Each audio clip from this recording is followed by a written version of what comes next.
घेतल्याशिवाय राहणार नाही. कोण म्हणतो देणार नाही. घेतल्याशिवाय राहणार नाही. ते गावात आले, ते 10 किलोमीटरचे अंतर आहे, ते येतील आणि ते आपल्याशी बोलतील.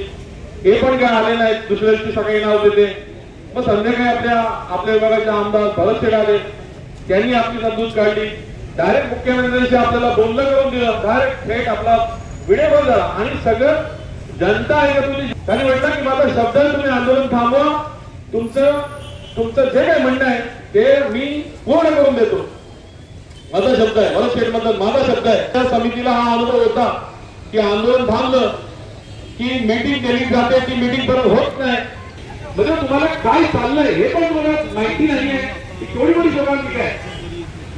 5 दिवस आपल्याला त्यांनी बोलवलं होतं 19 तारखेला की आपली मीटिंग आहे, आपल्याला बघायला आपली लेटर आलं, तुमची 4 नावं द्या. एक मला 11 वाजता फोन येतो आणि ते आजची मीटिंग रद्द करण्यात आलेली आहे. पुढची मीटिंग कधी घेण्यात येईल, वेळ काय असेल हे तुम्हाला कळवण्यात येईल. ती सर्व विनंती केली सर, आवरण उपोषणाला बसत ते अन्न पाणी सोडलेलं आहे, अजून किती दिवस तुम्ही खेळणार आहे आणि 5 मिनिटाचा विषय म्हणत आहे. पण मला ते जनतेला सांगू की जे सांगतोय जे उपोषण चाललंय, जी काही सत्य परिस्थिती आहे हे मला फक्त सांगायचंय. पण हे सगळ्यांना कळलं पाहिजे ना की आपण आता कोणत्या स्टेजला आलोय.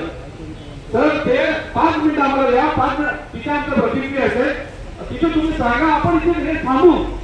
पण तरी पण त्याच्यावर त्यांनी काही हरकत घेतली नाही. टाइम्स डिजिटलला लाईक करा, शेअर करा, सबस्क्राईब करा आणि बेल आयकॉन दाबायला विसरू नका. Times digital.